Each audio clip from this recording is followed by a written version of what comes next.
C'est très important ce que je dis là, parce que c'est ce qui est en train de nous arriver à nous.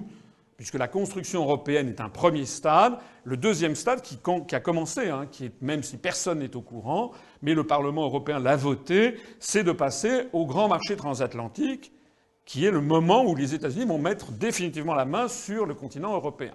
De la même façon.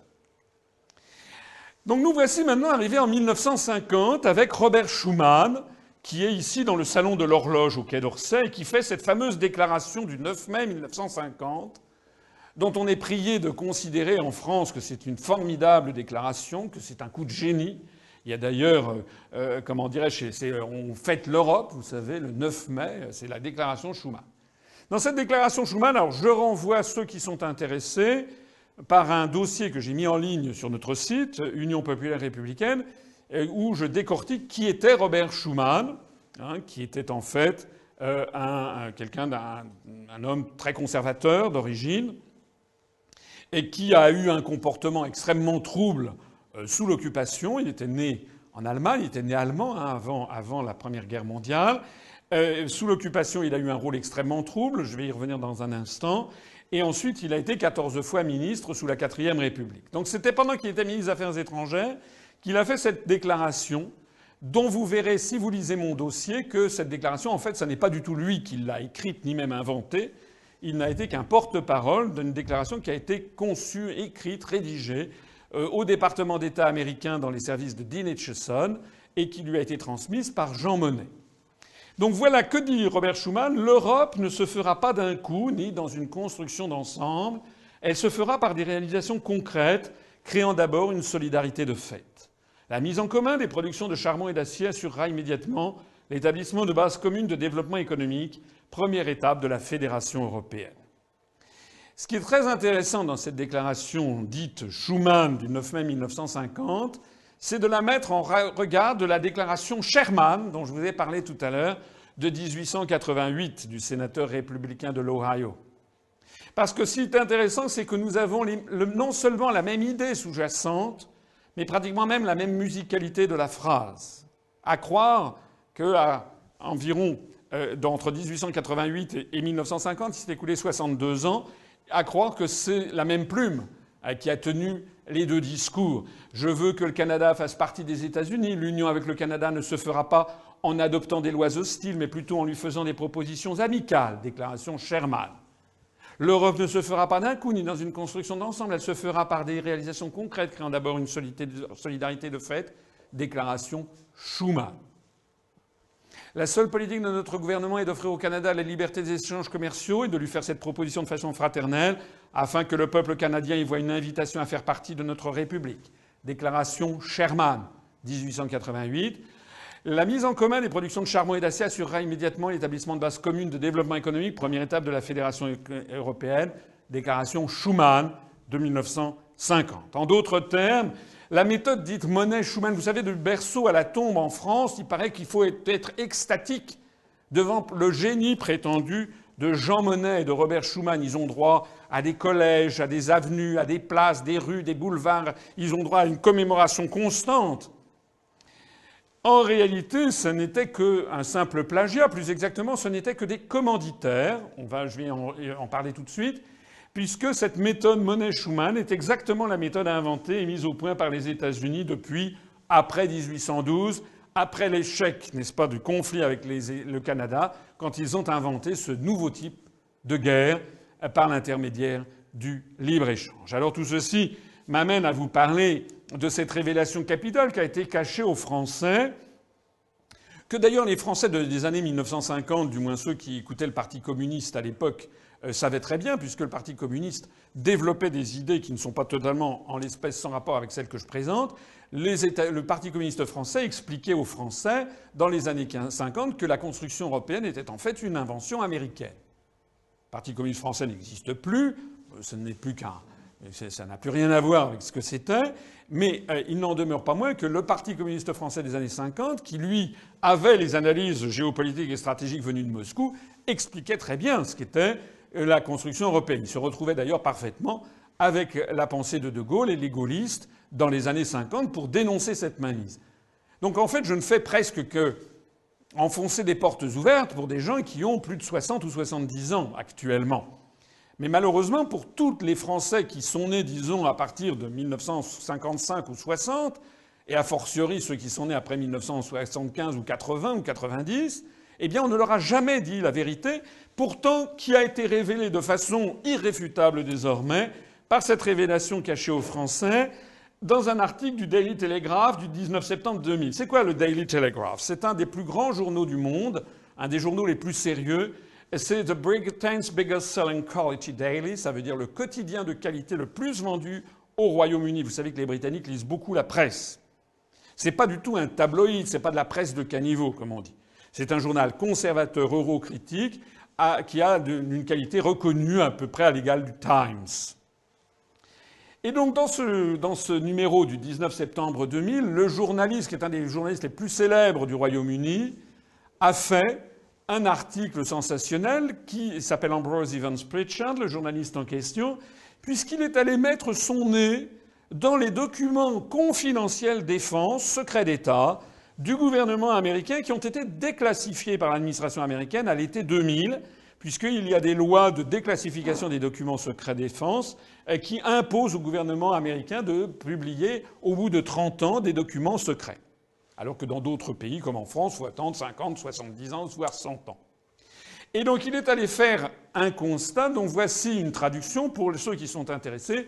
Je les renvoie sur notre site où il y a le texte en intégralité de cet article. Et donc qu'a dit Ambrose Evans Pritchard? Des documents secrets du gouvernement américain qui viennent d'être déclassifiés montrent que la communauté des services secrets américains a mené une campagne tout au long des années 50 et 60 afin de promouvoir l'unification européenne.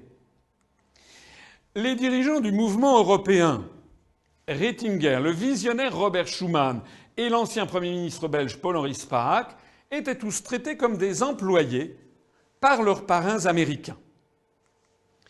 Le rôle des États-Unis fut camouflé comme pour une opération secrète. L'argent de l'ACUE, ACUE, c'est un acronyme pour American Committee for United Europe, Comité américain pour une Europe unie, ce qui est déjà tout un programme en soi, provenait des fondations Ford et Rockefeller, c'est-à-dire des fondations privées.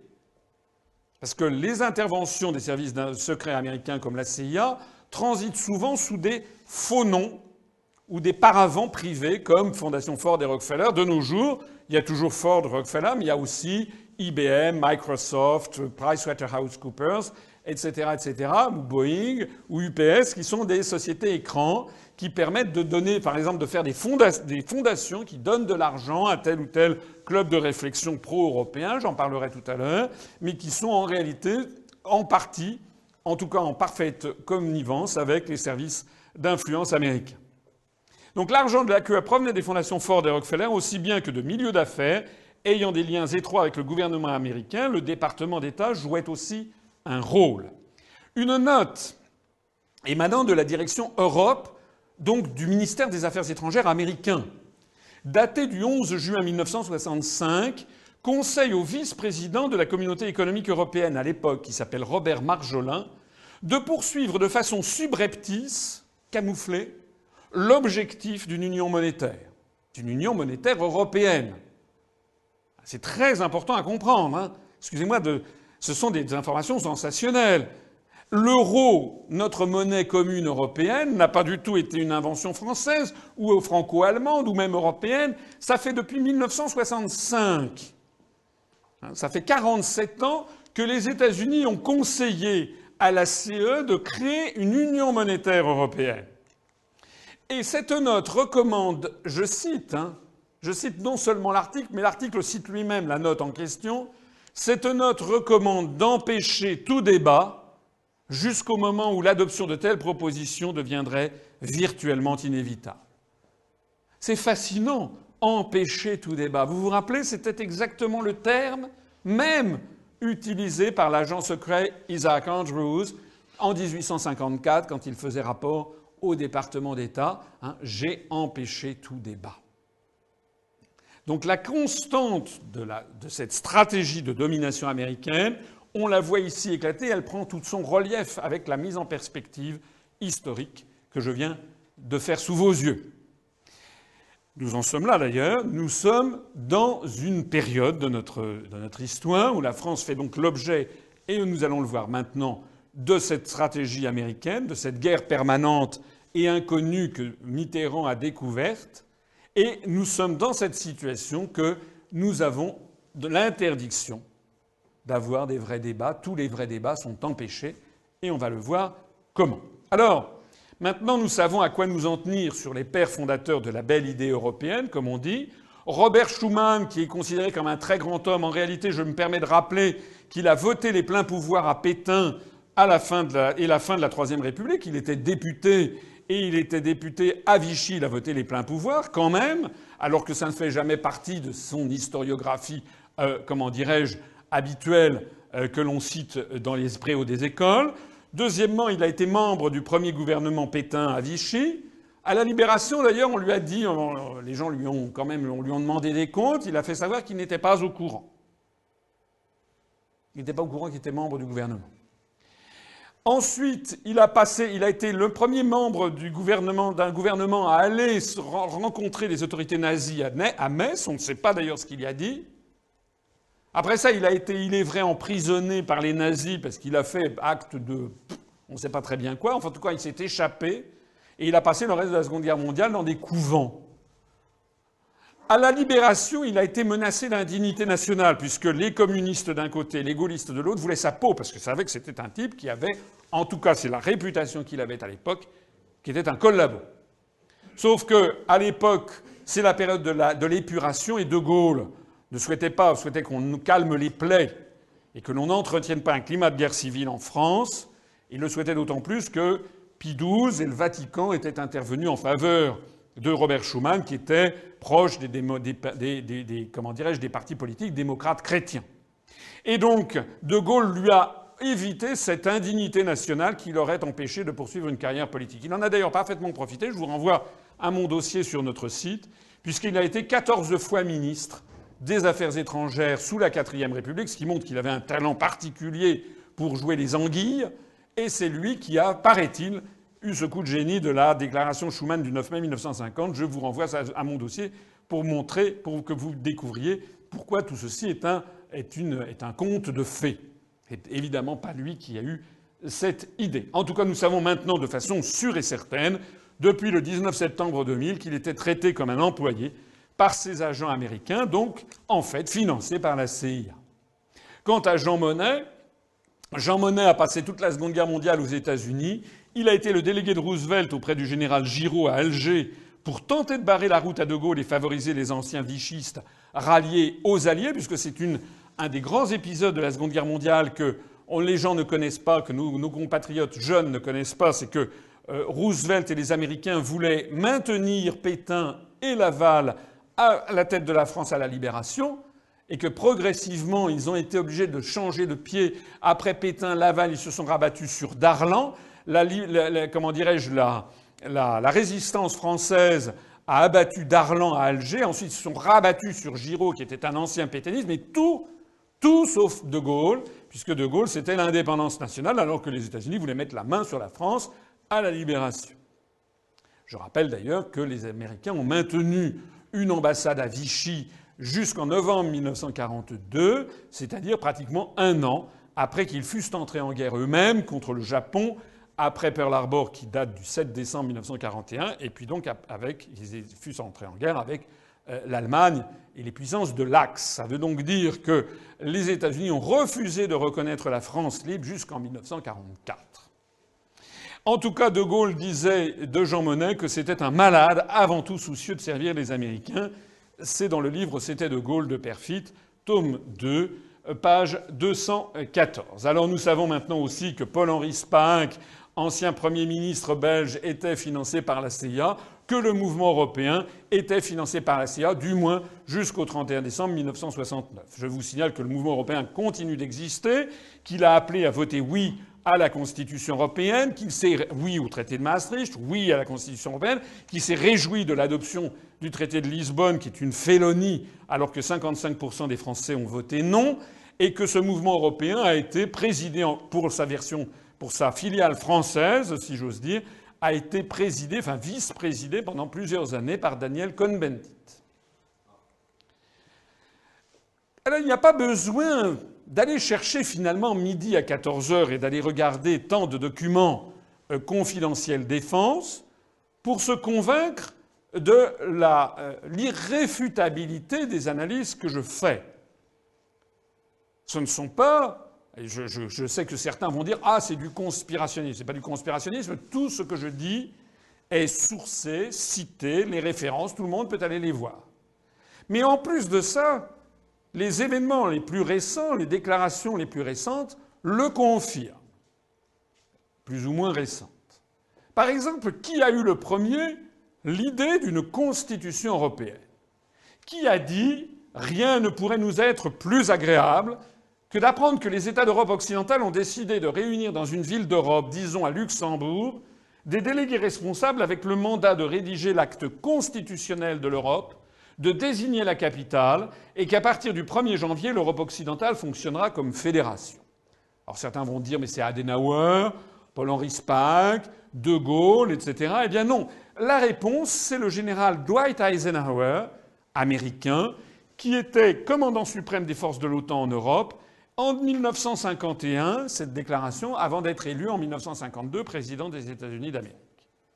Ceux d'entre vous qui veulent vérifier mes dires devront se reporter au magazine Paris Match numéro 136 du 27 octobre 1951, page 18. Ça n'est pas difficile de le trouver, il suffit d'aller sur eBay, je fais de la publicité gratuite, et de taper Paris Match 136, 27 octobre 1951, il y en a toujours en vente. Alors achetez-en et reportez-vous, page 18. Mais de toute façon, nous avons aussi les scans de cette interview. Et dans cette interview, le général en chef des armées américaines en Europe dit « Aucune décision ne pourrait mieux nous aider dans la tâche que nous poursuivons ». De la même façon, qui demande fermement l'entrée de la Turquie dans l'Union européenne? Qui a dit « Je suis ferme dans mon soutien à la candidature de la Turquie ».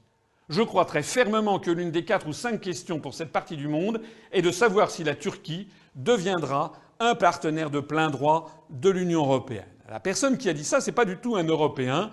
Il s'agit du président William Clinton, Bill Clinton pour les médias, président des États-Unis, dans une conférence de presse à Ankara, capitale turque, le 15 novembre 1999, à l'issue de son entretien avec le président Süleyman Demirel, que l'on voit ici, qui est décédé depuis lors. Pour ceux qui seraient comme saint Thomas, je les renvoie à la dépêche de l'agence France-Presse du 15 novembre 1999 de 15h35. Et Bill Clinton disant « Je continuerai à m'en faire l'avocat ». C'est d'ailleurs une photo qui a été prise lors de l'entretien à l'issue duquel Clinton a fait cette déclaration. Alors j'insiste sur un aspect quand même très important aussi, c'est que lorsque le président des États-Unis exige que la Turquie entre dans l'Union européenne, il ne se trouve aucun État de l'Union européenne pour protester, pour rappeler son ambassadeur à Washington. C'est ce qu'on fait en général. On rappelle son ambassadeur pour consultation, pour montrer un désaccord fondamental avec un État. Est-ce qu'on imagine d'ailleurs la réaction qui serait celle de Washington si, par exemple, le président de la République française ou le Premier ministre italien, le président du Conseil italien, se rendait, par exemple, à Caracas ou à Mexico et disait « Je suis ferme dans mon soutien et je veux que le Mexique entre dans les États-Unis d'Amérique ». Évidemment, aussitôt, Washington ferait un scandale mondial, rappellerait son ambassadeur à Paris ou à Rome ou à Madrid en disant que c'est une ingérence grossière dans les affaires intérieures des États-Unis. Il ne s'est trouvé aucun État d'Europe pour ne serait-ce même que protester face à ce type de déclaration. On voit d'ailleurs au passage que ce sont les États-Unis qui exigent l'entrée de la Turquie, et nous expliquerons tout à l'heure pourquoi les États-Unis veulent faire entrer la Turquie dans l'Union européenne, parce que les Français ne comprennent pas. Ils ne comprennent absolument pas pourquoi la Turquie devrait entrer. Qui a invité officiellement l'ensemble des pays de la Baltique à la mer Noire, c'est-à-dire tous les pays de l'Est, à rejoindre l'OTAN et l'Union européenne? Qui est-ce qui a dit toutes les nouvelles démocraties de l'Europe, de la Baltique à la mer Noire et toutes celles qui se trouvent situées entre les deux, doivent avoir la même chance pour la sécurité et la liberté et la même chance de rejoindre les institutions européennes? toutes les nations devraient comprendre qu'il n'y a aucun conflit entre l'appartenance à l'OTAN et l'appartenance à l'Union européenne. Normalement, si l'Union européenne avait un peu de sens, c'est une déclaration qui aurait peut-être pu être faite par le président de la République française, chancelier d'Allemagne ou je ne sais pas quoi. Pas du tout. La personne qui a fait cette déclaration, c'est le président américain George W. Bush, président des États-Unis, dans son discours à l'université de Varsovie le 15 juin 2001. Et d'ailleurs, insistant en disant « Nous faisons bon accueil à une Europe vraiment unie ». Donc, si nous avons procédé à l'élargissement des pays de l'Est très, très rapidement, 10 pays nouveaux d'un coup en 2004, en 2005, et 2 autres nouveaux pays en 2007, la Bulgarie et la Roumanie, c'est parce que les États-Unis l'ont exigé. Qui a appelé les Français à voter oui à la Constitution européenne en 2005 ? Qui a dit « Nous avons fermement soutenu le projet européen, son achèvement ainsi que l'Union européenne. De notre point de vue, la poursuite du succès de la construction européenne est importante ». Eh bien, la réponse, il s'agit de Madame Condoleezza Rice, qui était secrétaire d'État américaine, donc ministre des Affaires étrangères américaine, interrogée sur le référendum en France. Elle a piétiné tous les usages diplomatiques, puisqu'elle a fait cette déclaration qui est une ingérence grossière dans les affaires intérieures françaises, et elle l'a fait de surcroît alors qu'elle était en visite en Lituanie, c'était le 21 avril 2005, à l'issue d'un entretien avec le président lituanien, M. Adam Kūs. Donc on voit bien que dans tous les cas de figure, ce sont bien les États-Unis qui définissent quel doit être le périmètre de l'Union européenne, qui font entrer les pays qu'ils estiment devoir faire entrer, etc., etc. Il faut savoir que l'ensemble du processus européen est vicié dès l'origine par ses concepteurs, qui sont tous, sauf des démocrates. La personnalité essentielle à avoir conçu le maelstrom dans lequel les États d'Europe sont en train de s'enfoncer, c'est ce monsieur qui est un Allemand, qui s'appelait Walter Hallstein, qui est né en 1901 et qui est mort en 1982. Monsieur Walter Hallstein était professeur de droit en Allemagne. Il était un éminent juriste nazi. Il a d'ailleurs ici, on a une photocopie par exemple, d'un document qu'il a envoyé le 30 septembre 1935 à Rostock aux représentants du gouvernement nazi à l'université, puisque sous Hitler, il y avait des représentants du gouvernement qui étaient les personnes qui tenaient l'université, et donc il lui donne son pédigré. En référence à mon serment d'entrée en fonction, je déclare, dans la période de l'après-guerre, de l'après-première guerre mondiale, c'est la traduction en français du texte en allemand que je viens de vous montrer, c'est-à-dire après 1918, je fus membre des organismes suivants. Pendant la période j'ai passé en tant qu'assistant d'avocat, j'appartenais à l'association des assistants d'avocats du Reich nazi. En tant que professeur, j'appartenais à l'association des universités allemandes du Reich. Aujourd'hui, je suis membre de l'association des juristes allemands nationaux-socialistes, Bund Nationalsozialistischer Deutscher Juristen, le BSNDJ, de l'association nationale socialiste et des enseignants et des maîtres de conférences. C'était le formulaire nécessaire pour pouvoir être nommé. Il a ensuite, d'ailleurs, en 1936, été nommé par le chancelier de l'université de Rostock. Sur base de l'autorité qui m'est conférée par le ministère de l'Éducation du Reich, je suis au plaisir de vous nommer au poste de doyen de la faculté de droit et d'économie. Je vous demande de m'informer de la personne que vous avez nommée en tant que votre adjoint, Heil Hitler. Rostock, le 18 mai 1936.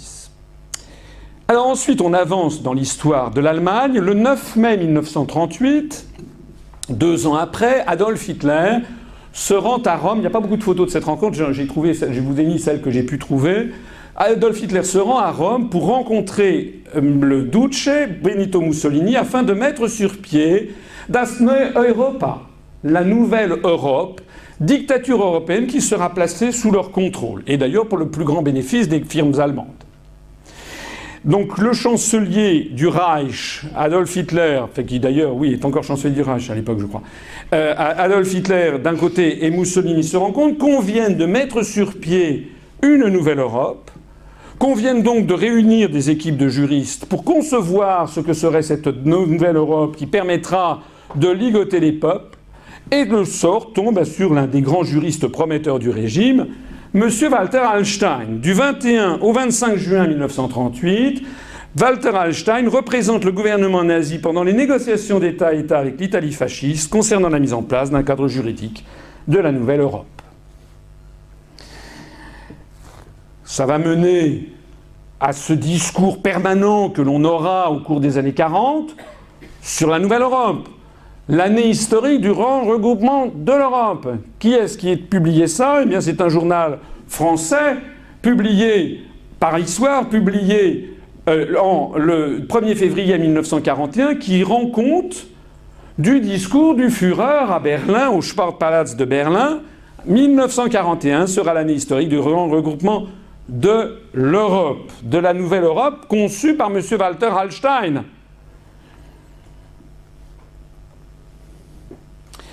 En France, la politique collaborationniste va d'ailleurs gloser sur ces questions. Sous Pétain, on aura notamment des brochures, des documentations sur la France européenne. On voit qu'il s'agit de la construction de l'Europe.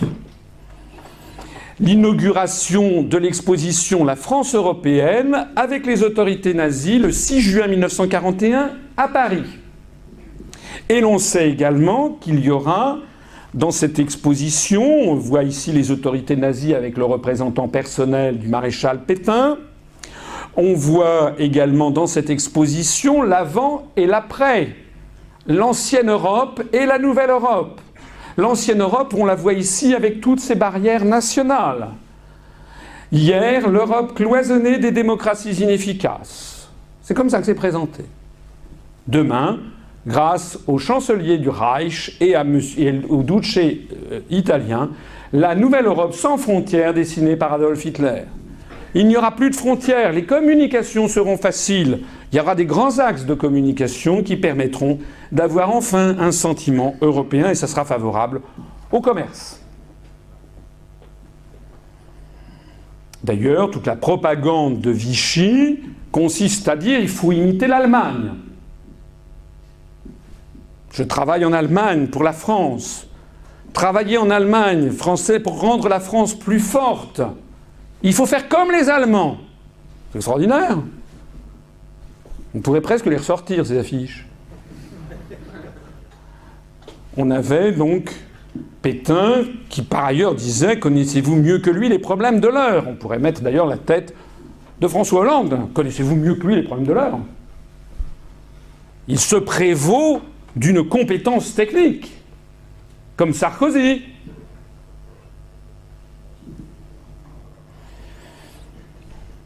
Le chancelier du Reich développait donc toute une rhétorique. C'était l'objectif, hein. On a tendance à l'oublier. Mais la politique nazie, c'était bien d'avoir « Das neue Europa ist unschlagbar ». La nouvelle Europe est invincible. Europas siegt dein Wohlstand, l'Europe se bat pour ton bien-être. Europas Freiheit, un soldat nazi qui se bat pour la liberté de l'Europe. Échec à l'ennemi de l'Europe, ça c'est une brochure publiée par les autorités françaises sous l'occupation. Les ennemis de l'Europe, ce sont les anglo-saxons, c'est les Anglais, avec un Stuka qui les bombarde. Officier nazi pendant la Deuxième Guerre mondiale, Walter Hallstein fut fait prisonnier par les Alliés pendant la bataille de Cherbourg. Entré ensuite, après 1945, au sein de la CDU d'après-guerre, il devient rapidement le secrétaire d'État aux Affaires étrangères du chancelier Konrad Adenauer en 1951. À ce poste, il élabore la doctrine Hallstein et négocie au nom de la République fédérale d'Allemagne les modalités de la construction européenne qu'on lui demande de préparer. Il ressort les dossiers qu'il avait préparés au mois de juin 1938.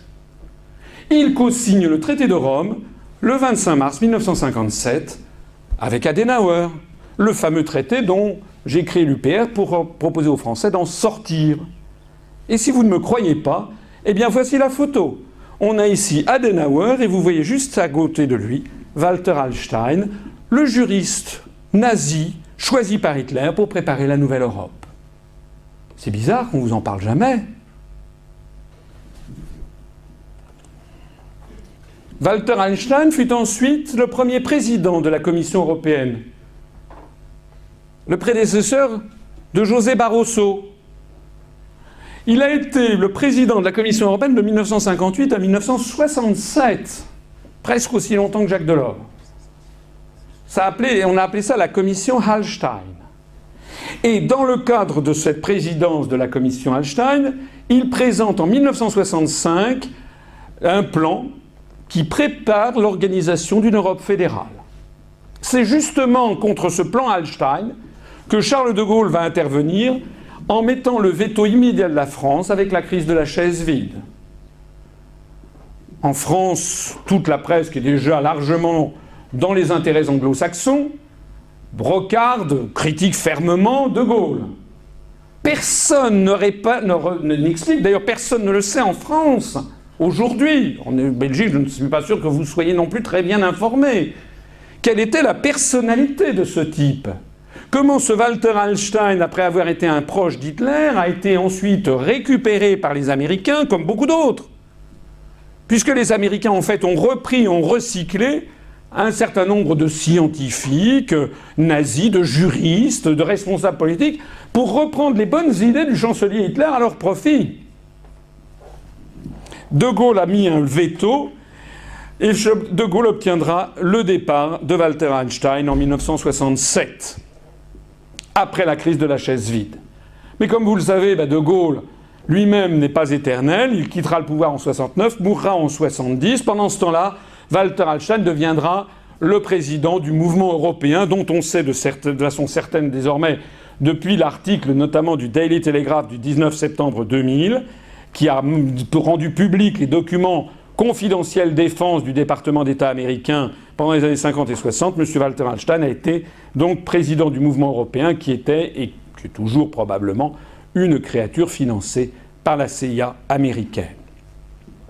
Voilà donc quelles sont les origines de la construction de ce BINS. Nous n'avons pas affaire à des imbéciles,